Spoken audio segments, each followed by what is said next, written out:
Mane fana se ma PENDREAM TV. PENDREAM TV de o se dem yopo. Yo, abusiafo eye information amede bra wo no.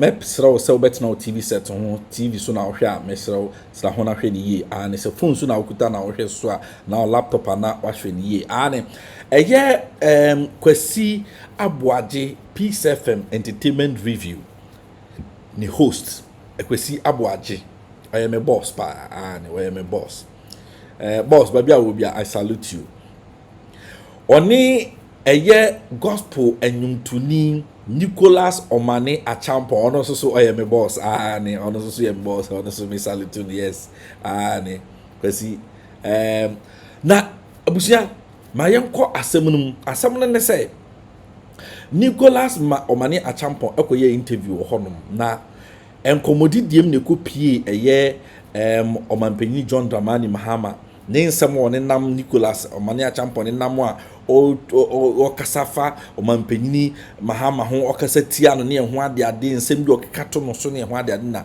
eye nkomo no kofa ho na animguase aka papa wiwon animguase aka no ne esi o studio ho no tese ekatoma mento na mpese yekọ ne yekohwe in fact ne esi ye no mempese o de mempese me kasa manager yenko Peace FM so na yenko hwe nkomo no se de esi ko ha ye PENDREAM TV to buy ya subscribe button na wase o nsa ase o no ade kokko no na wo don set team so no notification bell no bu nsa de bit sa do ma na wo de ato all na afi wo adwenkyere bia me sere ye kasa na wo de wo so wo kire wa adwene o comment section na se ane tre wadwene ho na like video no say be ko akire ama foforo so ensa tumi aka me pacho yenko na yenko hwe information no emra sesia yenko mo edi kan kra ye ba be hyase gospel nyumtuni Nicholas Omane Acheampong wa hanum say na no be kan e for ya sapon ni tiwa ne pinaman komo e ba ye na ye din komo ye frɛ Nicholas Omane Acheampong wa mano so mo be kire na adwen kakra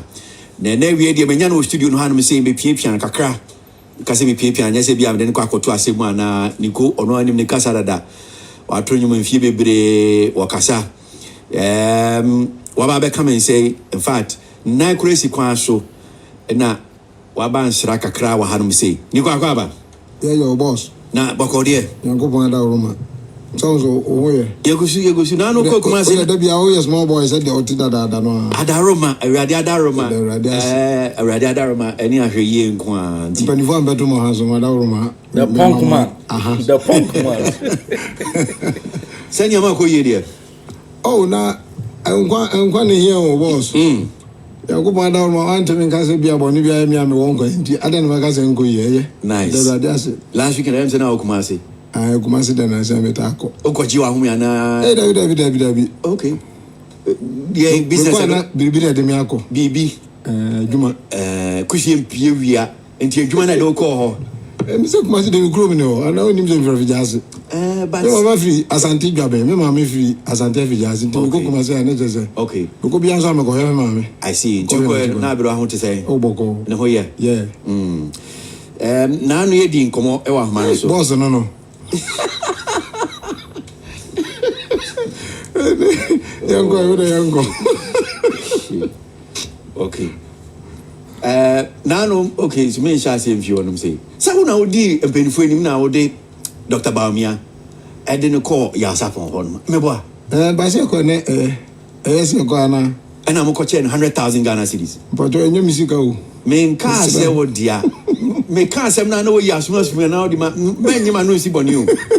So I mo ko che me wan si di boni. Okay. Me dia ne say so already no moment him say media free education nti politics na me wo asa me ye bi no and say me wo say me prehwe okay but minim the secondary school aye ama busu bebre o how me papa ahwe me mama am wa me ni nyina na secondary school asofo o Ghana ha bebre be di me dasie say ever since free education no bazo no nkrofo a de o mumma e results be kire say o mo per school fees ni nyina ajai yeah so me wo fie me obi o me ni bio weekend bia Saturday and Sunday bia nkrofo do mma ba say me so me Oma de base oma to say me celebrating tino me mo am no for mo man school and any nyina jai. Okay.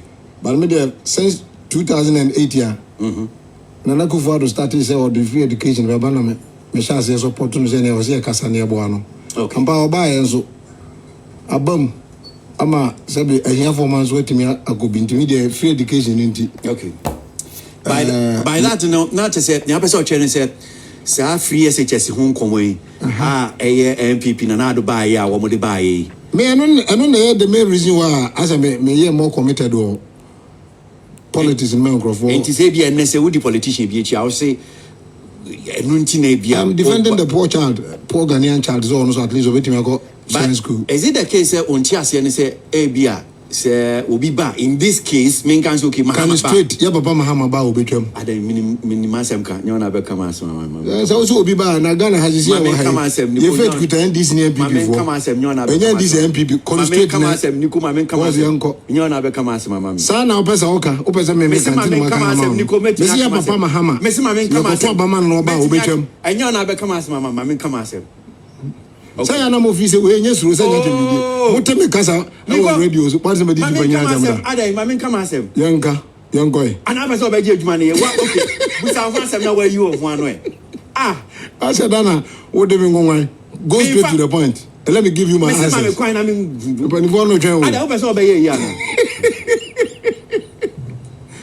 me say Ghana for control Obama ya papa Mahama free education no aban ede hwe mo from ahia for ni awufo ma orphanage homes ni nyina first no ko ha ngola no eco school do DHS no mu bia no mu school mu ho but free education no buy na absorb ngola ni nyina ma bi nkra na ne nurse for kan wan say because you say o ko to Obama Mahama there o ko to man o ba obetwam say maka cho dada it's a Ghana for campaign and grow for ya battle time was we say we are corrupt NDC ni say MPP are corrupt MPP say ya tin say me nyina campaign bebre at but so I have so nyabotre o say o koto abanoma Mahama wo ba wo betwem Mahama kase ye to abama no obetwem ana sa no o kan wen oh na eya mama yanka enokre since from the beginning of Nana Akufo-Addo campaigns or the free education ba no ya papa Mahama na NDC for say 419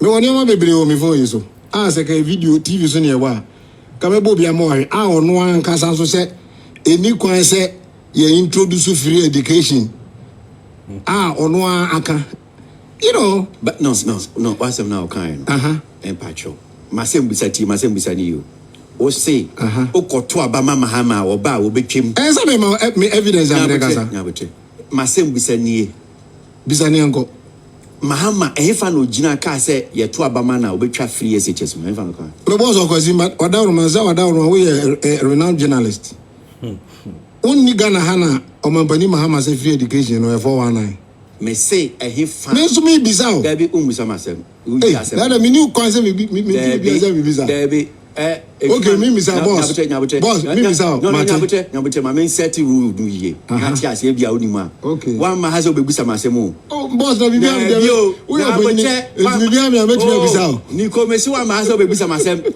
seminu hia na abezo enu ye dinu kukuem yes radio student bi na bisa asem okay we dey bisa me say masem bisa ne say efa na Mahama gina ye ka say Ghana for to abama no a obetwem oh that ye beto abade a obi enu a obeka azemo a sebe ebe habat de minimum no ene say ya papa Mahama me woni ma bebre metimi dia kire osisi ya there be etiefo ti nya ni o mu ti a ene me ka say obi apa onko Google na obehu say baby a ya papa Mahama gina ya o say free education no countries bebre a koye bia ye mistake na Ghana ha yen koye sa mistake no ba introducing free SHS niko mamembo akakra wa enti enye ba bi poten no wajira ba bi bebre na aka Nicholas mamembo akakra sebi amanfo tie radio and me niam asen de o de family feature e ya mentwema boss me be o live no ba nya botre tie enti boss ba je no Nicholas nya botre o be kasa nya botre waka obroni kan categorical waka sisi pi me ke o se bia me boa Niko say ampa na yakoya ni no obua na Mahama o se me boa yes Mahama engineer be bia anka say oh nya botre because I want people to learn. But my producers, Nicholas, me say, o can same si o say Mahama say Ghana for to Abamana. Man can say Mahama say me say o ko to Abama ye papa Mahama oba obetwam. And I may say that is my statement. And I may say obetwam because o gina fan of obetwam on grounds say o see free education enye. We. Okay, we. And I'm say let your producers come and take something from me to come and show you. I'm on 40 radio so and I'm on 40 radio na me obi bi na TV as I say who conduct we na say radio no can I say asem na me you na ya wo Ghana ha no and I make us a year kasa no obi a betumi akọ na wakọ akọ check say asem America no Omane one can me say Mahama kan bibia jaisa o de on kan ya o de oye journalist so ba jijimi ase na me kan mo ma me titiro mu on kan bibia during 2020 I will not but I am Mahama the spokesperson oh me spokesperson but I won't allow you to use my platform to misinform what I'm saying akoda kura ni say Nicholas mami ma unti am say and this is what oya obi teaching na bia otia on tia say Nicholas Baba, empathy of me no need nkomo. I was at Mike no, I was at Mukasa Gungo. Okay, enti yeah. Me say tie. Mbajo mi tie. Me say me nkasa ma Mahama. Me nkasa ma English. I don't care if that is hold on. Yeah, Baba Mahama say. Nicholas, menyesa. Na menyesa. Oh, menyesa. Oh yes sir. Me na control my go ya me UFM. Oh, there be nyabutre. I'm saying that. Oh yes sir. It is. Yeah, Baba Mahama. Nyabutre. I catch you as oba unjum. Nicholas. Oh yes sir. Me UFM. Okay, what dey kasa me tie. Me say. Me ma kwan na use me radio. Tumfutru enfengu amanfo ni so. Me adwuma no. Enti u betina ha na so betumfutru. Enti wo se den bisa me questions na me ma answer. Me bisa question to me ya no. Ma ya no. Me say Mahama I fa no gina so betwa free SHS mu. E no say o se 419. Na boss, me pa cha wo. Statement na me kan ya no. Enya se ma bo me tirimu po na me kan. Me say, wa bo tirimu po. How? Wa bo tirimu po. Sir. Yeah. Enye ma o producers na me je mikuta as me evidence no mra wo na. Fa send me. Oh, she's here. Yes. You can WhatsApp the thing. Whatever it is, no, just WhatsApp. You ultimately WhatsApp on your mother, Bremi de Bia. WhatsApp Fabremi.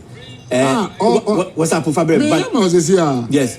And Mahama, they are not kind. It's here for Muti before WhatsApp. Mahama, may I bro, now one can the Okan.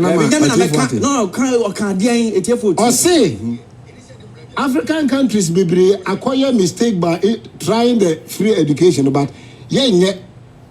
Because free education, you know, M1 entropy. I see M1 come to 2029 na meteka. What's the difference? Yeah, right, Uncle. But radio you made to me you. Okay. So this is some of the propaganda people do. And like I said, well, men kasama NDC, men kasama Mahama. But I would also not just allow the radio platform to be used to also misinform and just tumfutru good ni penny so keke. I have this voice. Also about beseni bibi na betie. But I also have this voice that I'm going to play. Na tie for muntie. Say ehifa and out is bia Mahama or can you walking. Ehifa.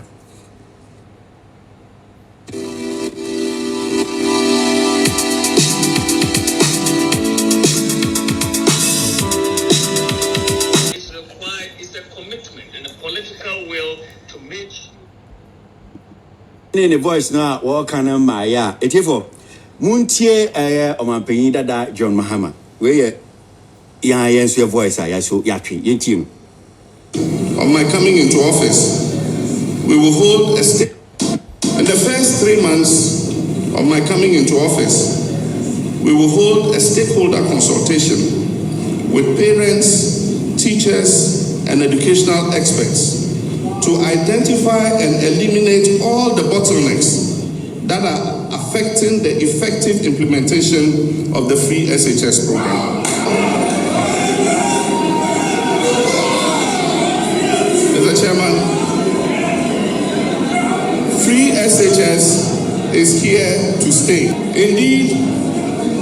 Indeed, it is underpinned and guaranteed by the 1992 Constitution of Ghana, and it cannot be reversed by any government.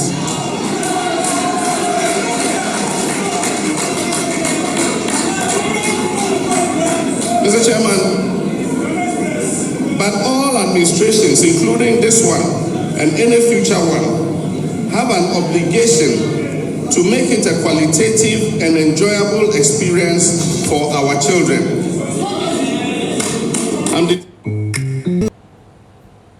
office, we will hold a stake.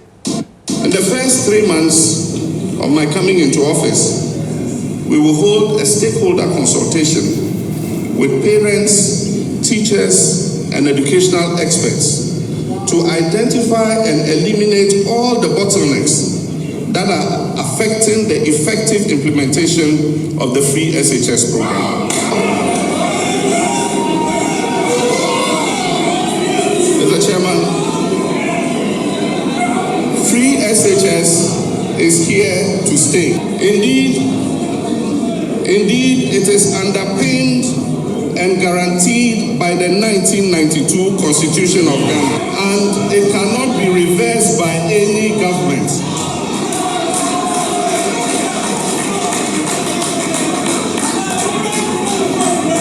Mr. Chairman, but all administrations, including this one and any future one, have an obligation to make it a qualitative and enjoyable experience for our children. I'm determined to make secondary education a beneficial learning experience more than the current miserable conditions our children are having to face under the Nana Akufo-Addo administration. At a later date, before the election of 2020, I intend to lay out in detail before all stakeholders and the good people of Ghana our blueprints for the educational sector, and especially our plan for making the free SHS program more sustainable. Well.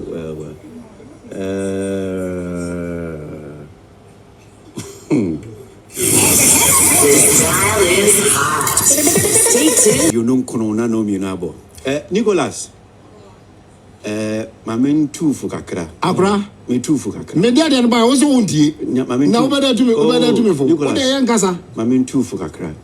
I dear media better on Mahama and Casan. Oh, yeah, I think Mahama. Nicholas, Mamen two for Kakra. Mrs. Sene, I dear mammy, pity for. And January, because now you're minimum yeasing, will be such a minimum yes. I don't know minimum yes. I was answered minimum yes. My bomb is former President Mahama. Say, oh, yeah, me ma kasa. Now I'm Gaza Mekovie. I am just me catch you. Which I said, now I'm Gaza Mekovie. It's your 40. So please, I'm a Casa or Hasa. This is not the first time I'm here. So if I don't know, yeah, no. What I mean is, you know about oh yeah. Me to say me Casa away. Me can't draw to Mahama Zwana. Of course. And so as I can't tea. If I say tifo na tea, I say, oh yeah, gospel to need. Stay in your lane to gospel. Now politics now we and so be so atiase. Because audio you don't need to talk about politics. Audio now. No, I'm saying that Obaya Nyabutre nation ye. What did I say here? Which is not true. Insiona Wujaro, Insiona such a one here befoul. Akwasi, no, Nicholas, Nyabutre. They all can men to us here. Are you guys trying to convince the listeners? Don't. Stop former President Mahama one cancer free education and you can see introduce one. Me boy, I don't hear. And then boy. Unti bro no. Na the okay never work. There means so many amount no. Unfashi mami, you just came. I'm on air. What's it mean tie? I'm listening. Oh yeah, what's it mean forward? Me say forward. Me say forward ni hwe. Me say forward. Eni pano kasa e video. And I won't share. I don't even. And now they are called. So share who say ono na kasa no. Video now they are even blurred. And black, we don't even see the video. You don't even see it. Black, anybody voice is him. That is why you insist. Akwasi. Now we need AI voices. Don't you know that people even generate voices? Won't you need to be able to generate your voice? Stop being no. You are demonstrating ignorance, and I'm trying to show you. Say, I didn't know you know. Voice be no diamond. My Bob voice. Mahama Kasa. Mahama said, I see free SS. Former President Mahama is against the free education policy. Where did he say that? And Niami boy, where did Mahama say? Niami boy. It was Ghana, Hanunim Mahama, no? Or support free education. Of course. He said it, and I'll play it again for you to. Akwasi, now, but I'm not a small boy. Yeah, but I'm in church. If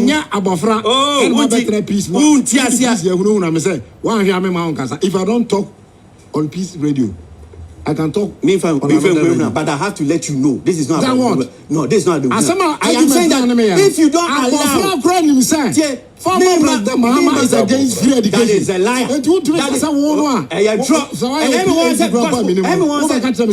said gospel to me. You can come and sit on radio and lie like that.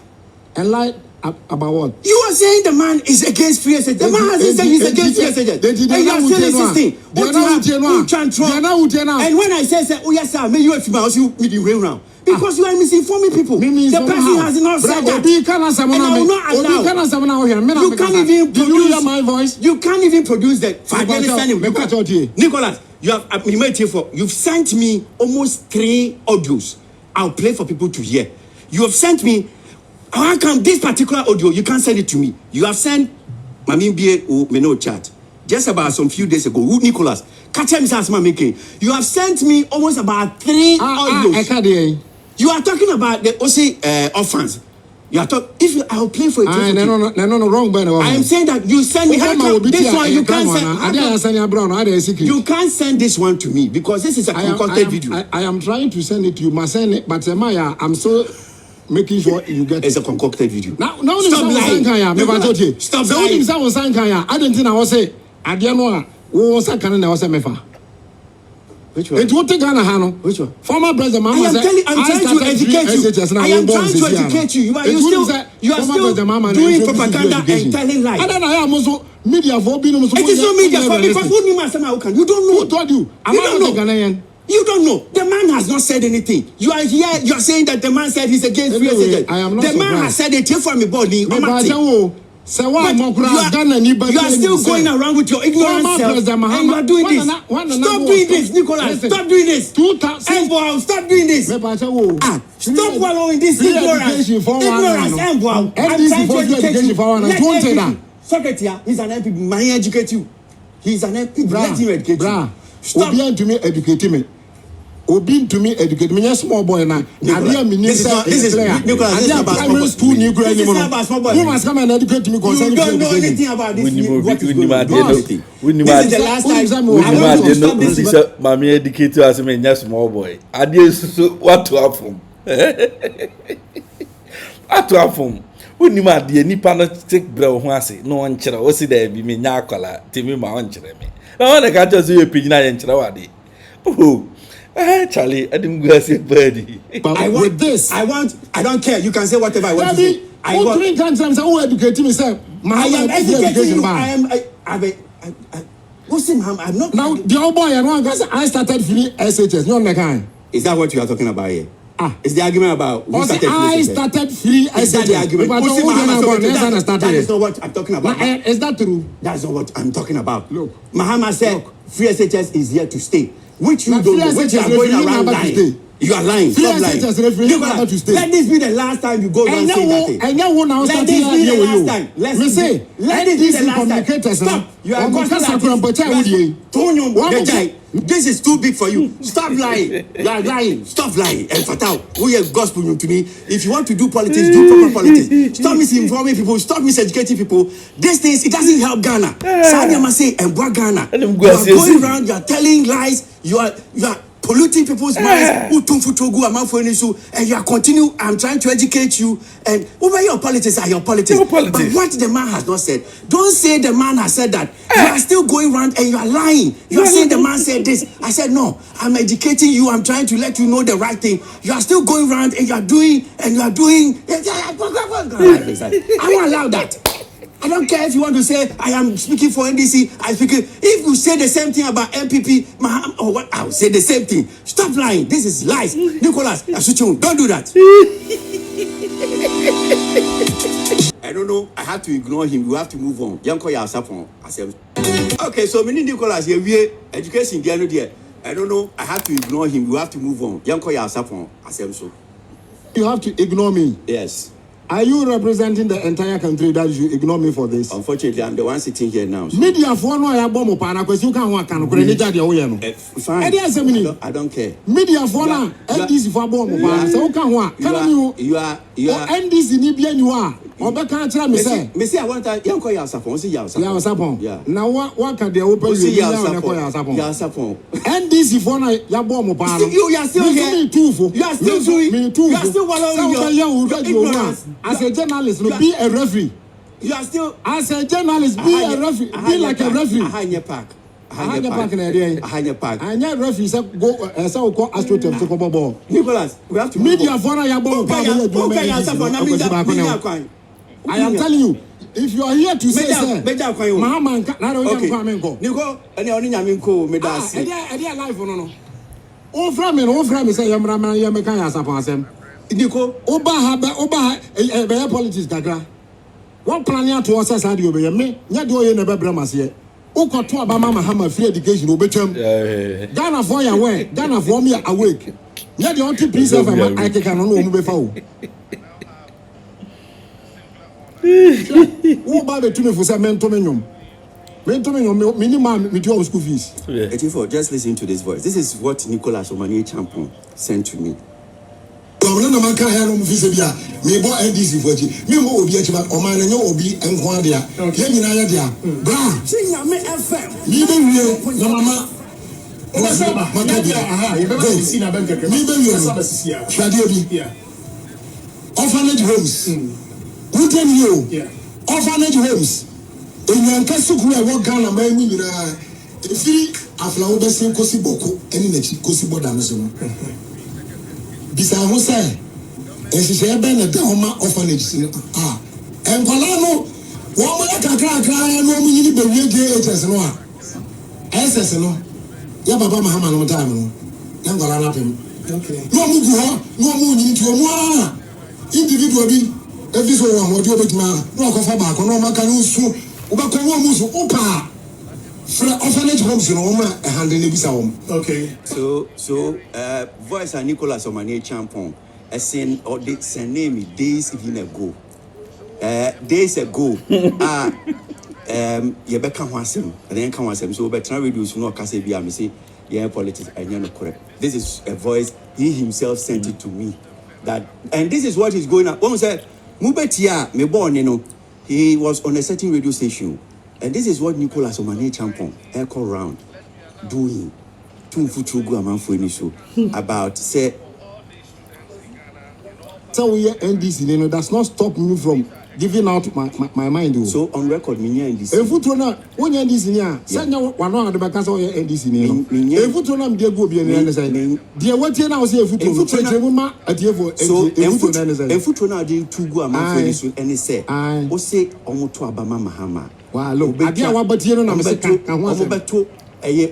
orphanage homes, no more just school fees, mama. I won't go SS. Obecha free SHS. That is what I'm just telling you, sir. Stop doing that, Mahama and count. And mamma and can't American. Mahama, I can't tell you, say, free education time on so yeah. Now we shouldn't introduce it now. Simple. No, we are graduating now. We Ghana, I want it. MPP for Ben or move this as a modi two was. I me your baby. MPP for Ben on Casa said, or see or buy or be oh, my boss. What forget to or say, man can't know or see or me, and I'm see about Bijam. Okay, so me ma about 3 minutes. Can I say? As a man, was MPP for Ben, I did there to me. Me buy me no Casai and bra. Man can't tell say Mahama say, I know in Shire. Now, or see free education, you know. 42 now, but it's not 42, mark 3, no 43, me mark 3 minutes count me 3 minutes now. Yabo poko yabo ajide amame de make say etiefo ni say obi anya bofra Ghana say onu ye journalist na owo interest wo NDC for agenda mu no me so me wo agenda e wo free education num say mo koto abama Mahama oba obetwam. That is what I'm saying. Me kan tell we say onwa machia Mahama no obo mamane based on the fact say one can say no more samoa. It's online, it's everywhere. Oko Google obehu. Say free education must not be introduced. And based on that, if you go and vote for Mahama for 2024 elections, Munye ready say most could pay school fees. Period. Maybe. I see. Okay. So Yanka Acheampong komo. And I see you have bread. Oh, the way what conduct yourself. Mama 3 minutes in patch. Me kasa dia, but say the ulti me for say. Ulti me for only my me from the Nicholas Menyesa. Oh no, Nicholas, I've given Nicholas, I've given you 3 minutes. We are one. Say a bomb baby. Okay, Etiefo, I think I've done what I gave him 3 minutes. Imane 3 minutes. So on kasa. On kan ye wana kuma so bia. On kan wakenwie. Now let's talk about Acheampong. It's still going on and on and on and on. Major no coin na wako na ya to edwumedie ni so. Simple. Abuja no ano no and ya pamo no. We no ano no masa. Your nyoma bi wo hodoma ye nso so. Ati ase. Unnim ade na obi se o kire wa bre ho ase na sua. Wati ase. Se unnim ade na obi se bre ho ase na men kire wa. Abusia bre ho ase. We are simuhano masa you will be an the level. What is here? Yes, you say we a good songwriter, or we a gospel musician. Fani die any obro Emma Owura Akwasi Aboagye anya hwe krampo no or law school or call law school or a law student anya hwe krampo no about education from wakwa anim chen but we krampo there is not about even education we are amanyosem enya education asabi ye de ka amanyosem abusua me ni problem say obi ye Christoni ya oye politics me ni problem bia in fact me so obi say we ye Christoni ni kwan say oye politics nye ho ade da me challenge no because enya no kre nyansa bia ni na mmom sa wo so be Christian na sorry we a Christian na wo so be politics then e was we ye politics no wo ni diem obuo ni diem sa wo so be politics e was we di no kredie edikan ko Bible say na mu behu no kre no aye modehye nti wo di otro ntro e bata wo politics wo pe wo ye sasabonsam obonsam na nkasa ni agent because Bible say atrofo nyina agya ene bonsam atrofo nyina agya ene bonsam e ba ne sen e na obetumi abetena simpie so na woni nam ekeka say Mahama say oba betwa ehim beginning o say Mahama say afi wo ho che wo no wadane wa no afi wo say me na meka me nka so no na aka me na meka you see o start here no o say Mahama say oba obetwam ono akasa na aka e ma wo say wo video no e ma wo ko bo kire no prove ma hu say we concocted enya no kwa enya Mahama mpu na e kasa no ohwa wapia san wo say afi de wo na wo kan say wo ka say Mahama ba obetwam based on assembly waka asem na Mahama ka from 2008 and Akufo-Addo started say or the free SHS near NDC for nyina ne Mahama mu nyina ka ene say masa free SHS enya ade foforo ye kasi ye ka free SHS eye NDC for ba ne enti eye NDC for ba ene say and say free SHS no the 1992 constitution your cruche ye not President John Jerry John Rawlings president no ono and wo me drafted the Constitution of Ghana na ye drafted Constitution of Ghana ye di shame say from basic education to free to secondary school to even tertiary schools no should be made free as time goes on. Enti ye ko as Omane no na ye nyoma ebetumi ama ya tete nyoma so akopem be da ye betumi akasa fidi aso ye brabo ye be free SHS na ye be basic education free ye be free SHS ye be tertiary education free e wo constitution and NDC for say ye ba ya na ye twroye enya de foforo na mmom constitution ne ka say we should do it progressively enti near omanpenyini rolling started so yen so obesisi schools are dying on obesisi university saying training colleges e be training teachers ni ho ade ade ni nyina e progressive ye de ko akoye free SHS. President Kofo Baye no so started ye capitation grant free feeding fee like feeding school feeding or they started ye kakra send ye be or de bete ye no so na e kuduru si ye be ni free a na che say ya tumi a den ahyehyɛ nyoma no yie because untumi nsɔre preko pe Ghana ye ni sika na wasɔre preko pe se boom me ye free SHS.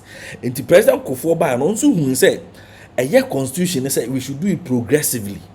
Enti ono so started say school ono so be sisi HPIC schools ni en ho ade na afi obey free offense school feeding kwala ko school mo didi free ni en ho ade ono so started so ono so yes anyoma no atamals bae no ono so started so okay you betcha textbooks free, exercise books free, you betcha school uniforms, you betcha pad ni en ho keka ho and also should be free.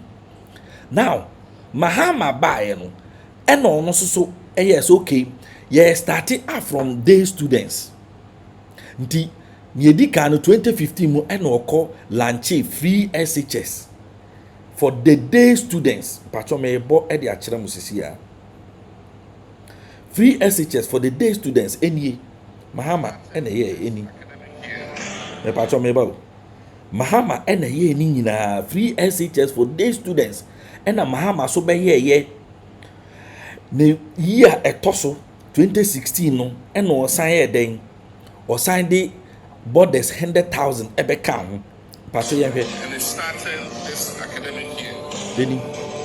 Ladies and gentlemen, me pato ma men start bi and it's starting this academic year. Ladies and gentlemen, I now have the singular honor of declaring the progressively free senior high school program duly launched.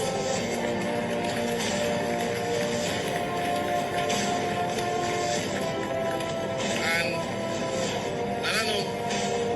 I believe that this intervention will bring significant relief to parents and households. Beginning this academic year, we are removing fees for all day students attending public senior high school. Under the progressively free secondary education program, government intends to make going to secondary school free through a progressive absorption of the costs that are currently borne by students and their parents. We will eventually get to the stage where every senior high school student will have the opportunity to go to school free. But it does not eliminate the responsibility of parents in caring for their wards. I wish to challenge our chiefs and elders to support the effort of government by ensuring that children, especially girls, enroll in school, they stay in school, and work hard in this school and come out with results that can push them further up the educational ladder.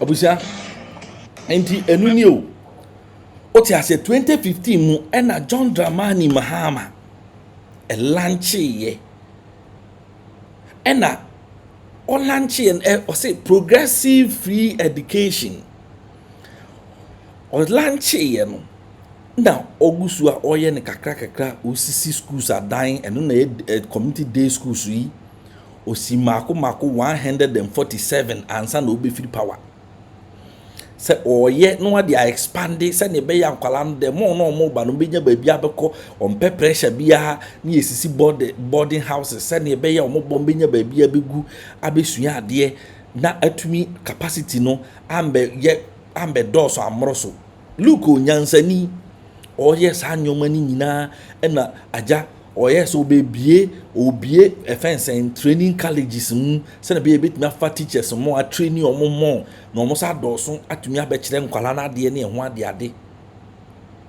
enum and the following 2016 following year 2016 or the borders 100,000 they be count ni nyina no osi schools adan no enti omo ye ne se komo de be count sa akopem se ebe absorb and na Akufo-Addo said there be ono de opese oye ni full oye ni full free SHS full bia called free SHS free nti ono no progressive no one omo nya adwene still yento Abama 2016 yeto Abama no yeto Abama President Akufo-Addo wa me free SHS full ono so be start progressively because obaye no ni oye ne se form 1 for na eba no e na oye ni free mom but na form 2 for no free SHS nka on form 3 for na wo no free SHS anka on to ono so start from form 1 for na eba no e na oye no kakra mom kakra sa akopum say form 2 ni form 1 form 3 for no free mu e na we ni mo beto aso so it was progressive so kana wo say wo ye ni full wo nya ni progressive ndia adenti na wo baaye no one form 1 form 2 form 3 for ni nanka mbom anya ni free amom ana progressive no monte ase say no so pe ehun education na Nicholas Omane Acheampong ye de amawo what you ase ho ene ye de sa efensen free SHS no ye de start ye ati ase eyade a also Akufo-Addo by want to me ameye no fool also be no sope sa na odi but odi no de man no kwaye say chese wan nwene ho anan nwene ho chese okura mpo de akwaye se sabio obi a wo si dan no want to foundation anaso obi a wo si dan no akosi dan no akosi anwea chese wo no unbo number un chese uninim de bia what you say unmo number because you didn't plan and I also be see 350 schools abeka ho say ne be ya betimi accommodating crowd 350 schools up to now aka 6 months ni akoto aba untumi nsi ba akopempo enne nkwala iko school ko aye dumso school ko dumso aka school ko nkwala iko ebinimu ba na o ma betena fie 6 months 3 months 4 months na ebimu school mu na we mu so aba na we ma bet sa ena nemo dia say school and then me no ti hwa ya me ka say July ya 8 July ya WAEC for exams BC exams WAEC exams asi kakrompa aban de be mo amom de aye exams no aban sika na nyanko WAEC fusu sa anhwe be the problem ba anhwe agi so postpone. Look at that. ABC that Ghana bakosum what be say education. Unim sa nyoma we nyina woni nam na wokeka se Mahama so oba obetwam Mahama so wa ba ne achewa wo say me na me so nya Mahama ba obetwam based on the same your kind. Ese me na Mahama kai. Nipa no be implement free SHS first.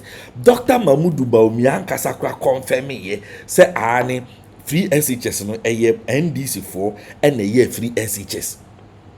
Omane start ye Dr. Mamudu Bawumia onu akasa se abrantie papa yi eye mebra panyini minimum power ye me boss maya adwuma maneda se Nicholas Omane Acheampong say onimu a me bo video akere no na ontie say even Mamudu Bawumia na odi nachi asere ni abasa odi nachi okọ basa no Mamudu Bawumia na nkasa numu tom na numu tom was say free SHS no progressive free SHS was started by John Dramani Mahama and omo no ebeye ni free SHS tie abusia yanko na tie ni esrawo yanko na yentie ni this is Mahmoud Bawumia.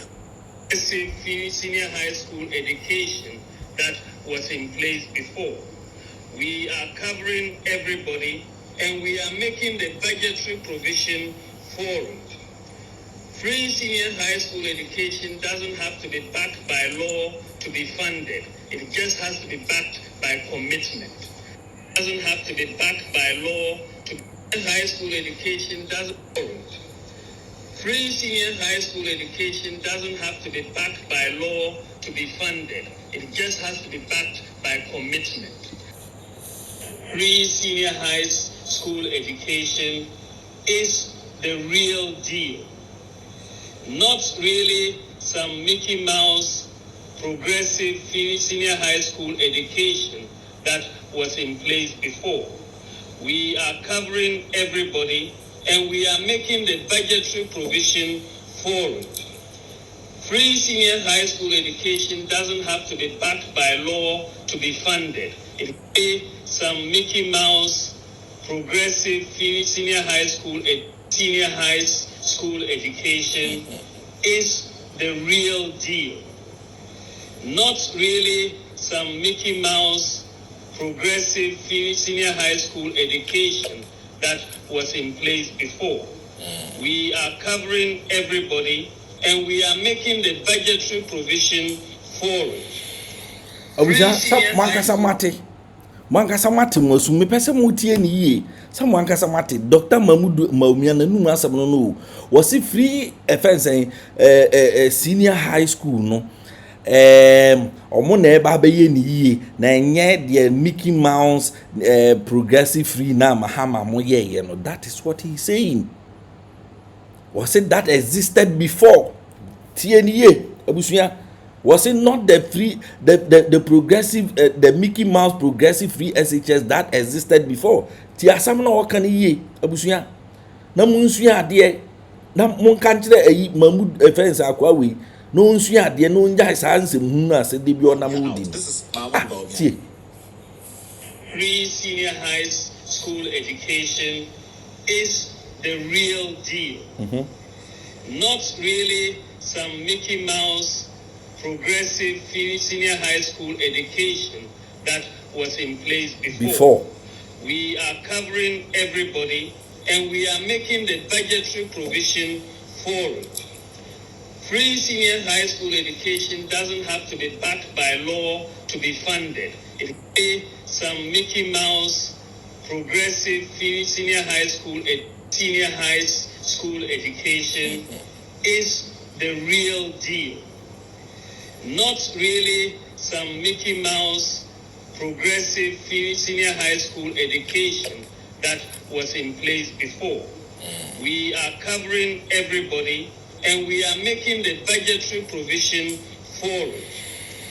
Free senior high school education doesn't have to be backed by law to be funded. Abusia enti eno ena yabo di achire mo no Dr. Mamudu Baumia ena ekasa 2017 eno no wakasa asem wi say the free SHS no omo no eba abeye no omo no enti say the Mickey Mouse free SHS progressive free SHS education na existed before no near na ombeto so no omba be expandim expansion ne saying when you are doing something o buy no o expansion na we and say form 1 for no o yo mu nyina na che say Mahama did day students ne buy no ya okofa a friend saying 100,000 borders buy no o buy na say form 1 for nyina should be free.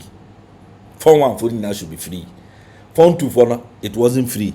Form 3 for it wasn't free. So it was still progressive. And I'm more yeah. And you can't why the free SHS but why whose idea input the free SHS now mo constitution no more say mo na mo back you know why the chef offense constitution at the time I hear constitution MPP for boycott here most of no muntimi ne offense die huofo ne nikanika for mom yam nikanika for ne mom ton bayire ne aburo odwom ne ho kaka ho entimi koku asefo ntimi be ye emetro offense constitution embom mo twe mo ho ena John offense Jerry John Rawlings any Ghana for kambo mu and no more cruche a constitution and near the year Jumay and no more free progressive free education edition and now move casa one year. You see, an American, we are Christian, Ubin Casa man yet you, we are my opinion. But you see, some of these things and yet fine. Say Christo ni power better na na ugu when must say u dintro chantro or because u pursue your politics. Now say near politics and then Cabronia Mundi and Casambre call vice president too. Can you offense Naponi friend no cap offense saying win a vice president. Abronia anytime I want to be. Man, yes, Abusia. I respect you, but boss, we a legend. Enti ni nyoma bi say no man fa ho ma Ghana for nserew endwene say bia wafunti na wode nam You see, politics there, yes, Master, Ubia on a choice. And the other day, there is no way political party be baba, Sabi, Obeka so Ubia and Timim could twin dinechi. Say, I never cramp, Nipa now, or more party, or more near for, or more yerenum, or more ma, or more now for, or more baby, into Senate Tibiano, Ubini or Mobaya, Buka could do much. Master, politics is about choice. Timi me mfa ho say obi akwa choose so obeye ne politics me Nicholas Omane Acheampong my adwuma maneda.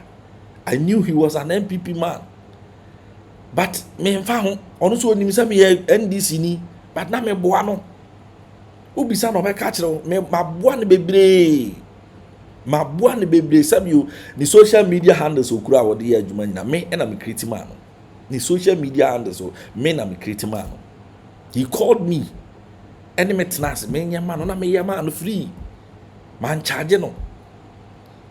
I have been working for him, but you see no krebi how I say a catcher no krebi how I say a catcher mo hu say masa baby a onam no wonam over the bar kwasi Aboagye nyasa time wo no kre no person wo de to, and I respect him for that.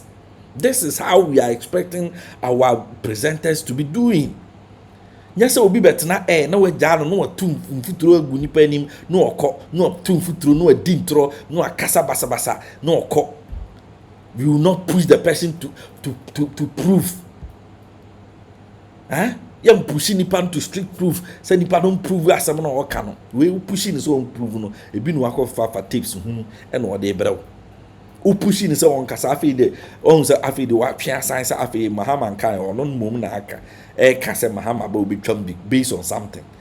And so beginning ni na no na we say Mahama ba obi twam Mahama no mom na ba obi twam but wo ba bia ne wakɔhye. Zafana pania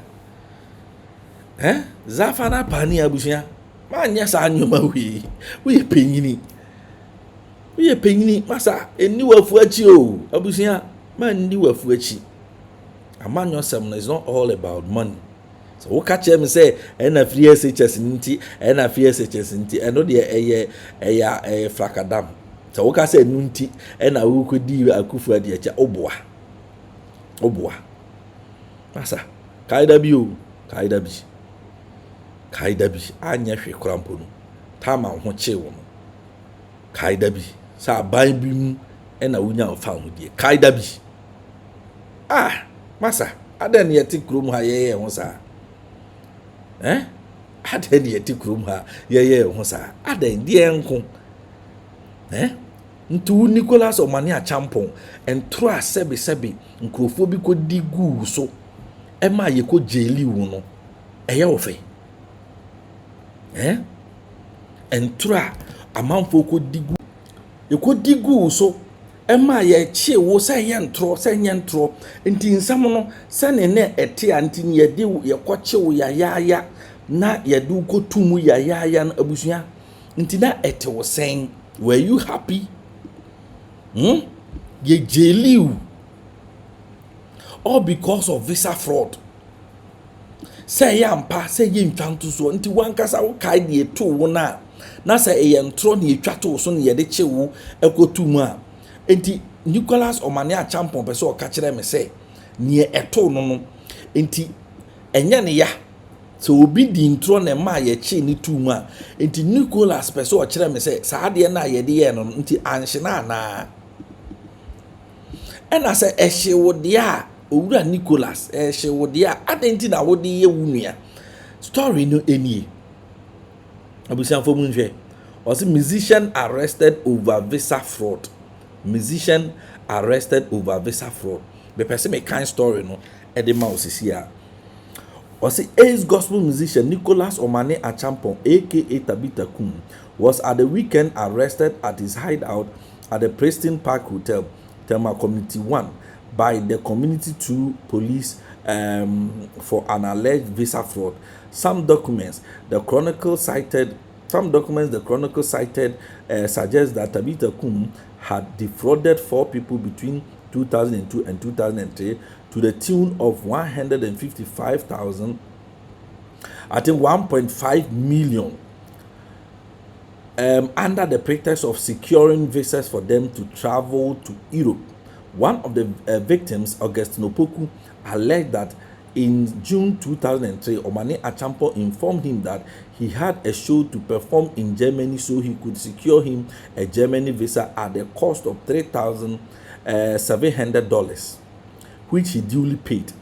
According to him, Nicholas introduced 3 other people as some members of the team who would be traveling with them on the trip in July 2004. To his utmost surprise, however, the boys informed him that they had paid Nicholas various sums of money, including 5.1 billion. Time tetisika na nye nesika 5.1 billion and 32 32 million plus, like Sikao the amount was so since 2002, and on his promise to send them to various destinations in Europe to no avail. Another victim who spoke to the Chronicle on condition of anonymity alleged that Omane, in one of his tricks, took him to the airport only to be told that his flight had left, so his visa had expired. Or say, what did no echo airport, also what the visa man. So saw Nensa, said that the call airport. Mukodu airport now dada and say, plane no befrono. I am a plane no I am a. I'm a no to call. Into the visa no I expired. Tisasemu say no crea. Fine. But say no crea na nipa na car asemu to so. And you bet you go jail wu. Ma ko dem for almost 10 years and send you abusuya. Then ye wo ye no. One fear and one could yaw. Yes, one fear and one could yaw. Adding, was it the victims alleged that the persistent postponing of their impending trip, they became fed up and demanded their money in November 2003. The PMP newspaper had published in November last year that the Bitakum had turned into a visa contractor while he was away in Europe, but on his return, he never bothered to refund his victims' money nor secure their visas for them. Augustine Opoku, one of the victims, filed a writ at the Tema District Magistrate Court, Tema White House, in June this year to retrieve his money. A source at the police station told the Chronicle that Nicholas Omane Acheampong was said to have refused to appear at the court on the date of hearing, so a bench warrant was issued for his arrest. He, however, went into hiding with the intention to fly out from the country, only to be arrested at the Preston Park Hotel through an informant. In an interview with the Chronicle, the police personnel on duty at Tema Committee 2 was obi na chuku uni ye chewo ye wadun sanka udwane akwa bruchi ne obi ko chuku ne ye ko chewo. See, in an interview with the Chronicle, the police personnel on duty at the Tema Police Committee 2 police station, Corporal L. Nyanyo and Lance Corporal Owusu confirmed that he was in the station's custody, but refused to say what alleged offense he had been arrested for. The divisional commander of police, Tema Committee 2, Chief Superintendent John Nami, could not talk on the Sunday. He cannot talk to you today. Sunday is not an official working day in Ghana, said the 2 police personnel on duty, Kelly. Source no or say the Chronicle. Chronicle ne publish me problem me masama me can say. Say am papa say and somewhere ye kafa hu a ye di ko jeli hu ma ko dem for almost 10 years and sana wo say ba na abusua say if a true they are fine but say nye true a nti de nipa kato wo so eme ye chi wo ko tum jeli hu ma wo ba nti no na enya wo ya nti na wo hwe se asama nkrofo ke no kure bi anim ne ye de ato me so ene ye de me ko jeli nti anya wo hwe ena ene wo atumi abetena simpie so na wonam ena wo di ntro ato obi a onye bone obi a wonka asa na wo di ntro so waka se oba obetwam wo so oba obetwam wo so oba obetwam na wo di ntro ato mo so abusua masa otobo ebo ban ya esaba wo so. de ye wa anya wo antre wo de no mamfa nye wo nua wo. Pointing your neighbor, pointing to you. Aba ye de bo techi no ye de bo ba wo. Me nua penyini. Menim se wani afi. Unim de. Menim se ne America no you will take it serious. Menim se the America no you will take it serious. Nyoma bi ho ma ye mfa ndi agro. Politics is about life, death and life and death. Eye baby a ebinum kwa ehye. That is why people can kill themselves for politics. Nti Mahomet politicians kwampo sabiu anyansafo na nimdifo na ewo mu no sabi sa nyoma bi like propaganda name tro yen twantro emfanto obi so by force yen mamanfo ngi ndi sese na ade ne te no o ma jaye o ma jaye cause so wonim na da obi di bi be ye wo no na obi hu se wi ase ntwanto so eya ti fa we fa ye afutuo fa we fa ye atufutuo Nicholas Omane Acheampong fa ye afutuo. I salute Akwasi Aboagye for making sure say sa propaganda we enko why are there nyame nhira. Yes, why are there? These are some of the things we need from our journalists. Se mo ma obi metna hon tutu mfuturo ngu Ghana fo ani e say no ba bia Ghana ya duru no was say yetumi esone nyoma so se wo NDC unye NDC ni. You are a professional journalist, a professional media personnel. Don't allow your platform to be used to propagate lies. If the person does not have any proof to what he is saying, don't allow him. And make sure that you audit or push people to get the truth in whatever they come to say on your platforms. I think say eno enebe boa Omane no. Nya wo ye ene it was perfect. Wa magana fo nyina hu na dapa. Wa magana fo nyina hu na dapa. That is why when to me antena program no so be mo free ho no because won say wa gu nanim ase. Enim guase so de nanim aguase ankasa. Yes, wa gu nanim ase. And that is the way we should go. Next time we continue baby no say yes asa ni onipa foforo so gu nanim ase. Over your politics, do your genuine politics. Do your genuine politics. Don't go and lie on somebody, things, something that somebody have not said. Now could dim throughout on so it is wrong. Very wrong. Yes. No crano I was here catcher. Yes, I was here catcher. The one casa would to we. Near free SHS aye near SHS aye into no Nicholas Omane Acheampong. So obedi no kraka no panty ni papa muni. It is saying nanka NDC for ya 2 fees and kebisi. Aden ye 2 partisans are. Yeah, ma like partisan politics blindfold ye a fly your conscience. Aden was you to Sanamo.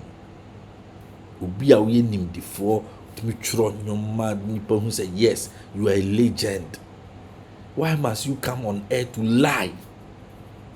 Why must you come on air to lie, to spew lies about the former #1 man in this county? Why? A whole Christian.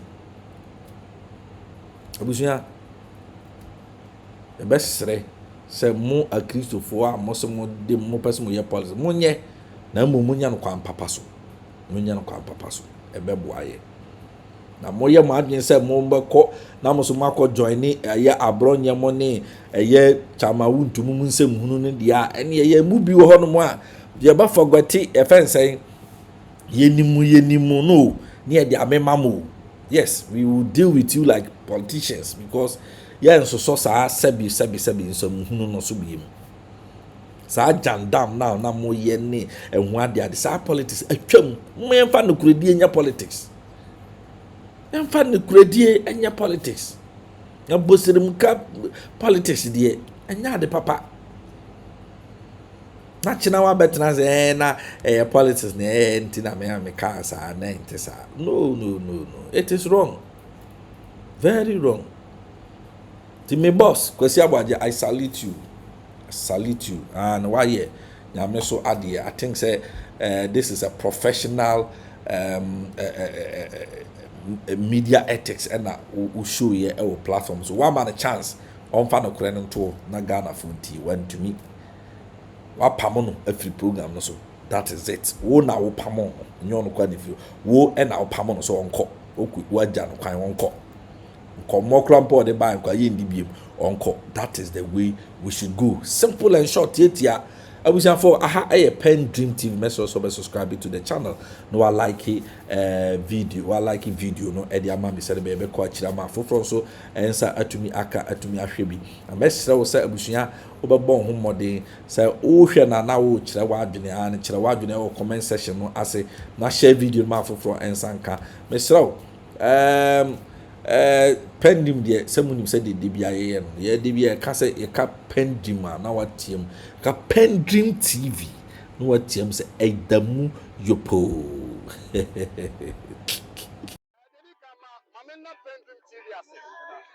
So far so good. Say open online portal e Ghana. Nipa share, nipa follow, nipa comment here. To my best of knowledge, without any biases, PENDREAM TV.